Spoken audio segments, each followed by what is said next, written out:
Good morning. Congress kicks the can. Hi, everyone. I'm Maria Bartiromo. Welcome to Sunday Morning Futures.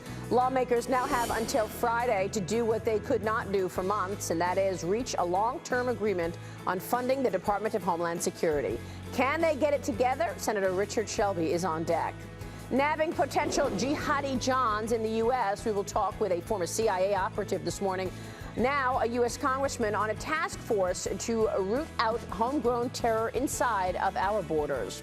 Israeli Prime Minister Benjamin Netanyahu now on his way to the U.S. He will speak with Congress this upcoming week ahead of what might be a showdown between the White House and Capitol Hill over new Iran sanctions. Our panel on that. Gary Kasparov this morning on the murder of a major Putin opposition leader. That and a lot more as we look ahead on Sunday Morning Futures.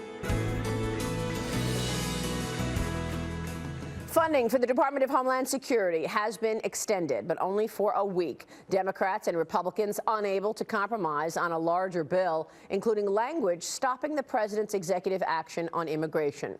The president's signature started the stopwatch on the next funding deadline this upcoming Friday. Richard Shelby is a member of the Senate Appropriations Committee, and he is chairman of the Senate Banking Committee. Senator, it's good to have you on the program. Thanks so much for joining us. Good morning, Maria. How will you get done what you have not been able to get done for months by this Friday?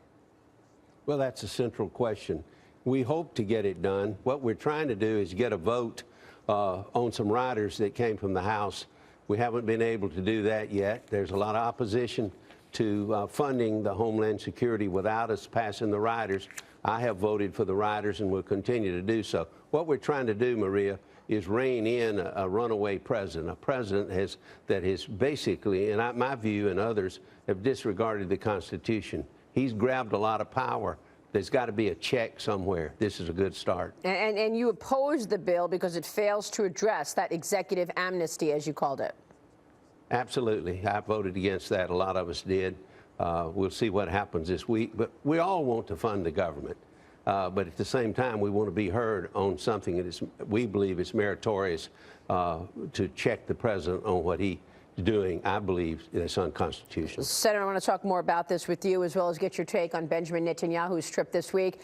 So stay with us. But first, will our lawmakers be able to rise above the aftermath of last week's chaos and finally reach a compromise on a funding bill? Fox News' senior correspondent Eric Shawn joins us with that angle. Good morning to you, Eric. Good morning, Maria, and good morning, everyone. They now have less than 1 week, not the 3 weeks Speaker Boehner wanted.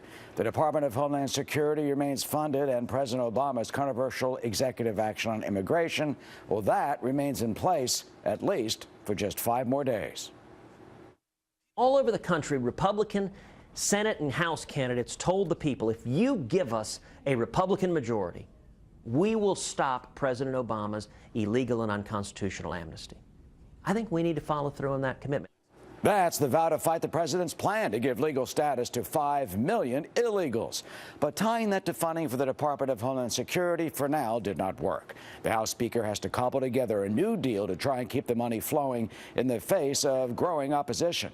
The 52 members of the conservative House Freedom Caucus stood their ground. They are not giving up their effort to defund what they say is the president's violation of the Constitution with his unilateral immigration action. After all, the caucus mission gives, quote, a voice to countless Americans who feel that Washington does not represent them. We support open, accountable, and limited government and the Constitution and the rule of law and policies that promote liberty, safety, and prosperity for all Americans. Well, tomorrow, the Senate will weigh whether it will negotiate with the House over the immigration issue, and the House could then consider a so-called clean bill this coming week, one that does not tie the department funding to immigration. And then there is this. The funding bill the president did sign on Friday night is called the Protecting Volunteer Firefighters and Emergency Responders Act. Who could be against protecting volunteer firefighters? If Washington was a bit more truthful, perhaps we could then really trust it. Maria? All right, Eric, thank you very much. Eric Shawn with the latest there. We are back now with more from Senator Richard Shelby. Would you agree or sign a bill that actually separates the immigration executive order out of it, Senator? Not now. I hope we will ultimately get to vote on the merits of what we're trying to do, that is to rein in the president's unconstitutional decrees. But we'll see what happens this week. We all, as I said earlier, want to fund the government. But we also believe it's important to rein in this president. Let me move on to Benjamin Netanyahu's trip to talk with Congress this upcoming week. Senator, what do we know so far about these talks that have been going on with Iran? John Kerry, of course, resuming those talks this upcoming Tuesday. Well, we do know from briefings and other things that it seems to me that this administration is chasing a deal, that they're desperate for a deal, some kind of deal, and that's not the way to negotiate. I believe at the end of the day, it will not be whatever agreement they reach. If they reach an agreement with Iran, it will be not in our favor, it will be in Iran's favor. They will continue to pursue and ultimately get nuclear weapons. We should hang back and pass strong sanctions on these people. It's worked, it'll work more.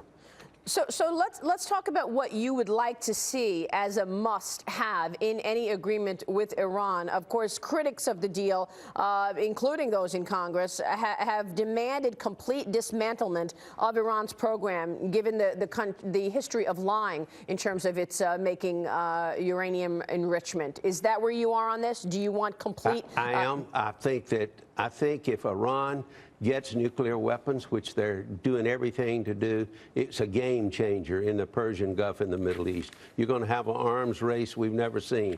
Other nations over there, Egypt, Saudi Arabia, they're going to go for nuclear weapons, and they got the money to do it. And what's going to happen then? It's just a game changer. And then look at Israel there. Israel surrounded by all of that. It's a tough game. I think we need to stop them now, if we're ever going to stop them. So what are you expecting to hear from Prime Minister Netanyahu this week? I think that we will hear probably a different version of what the talks are about, probably similar to what I was just alluding to.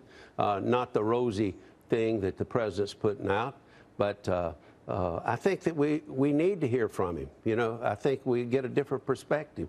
I think we need to invite him.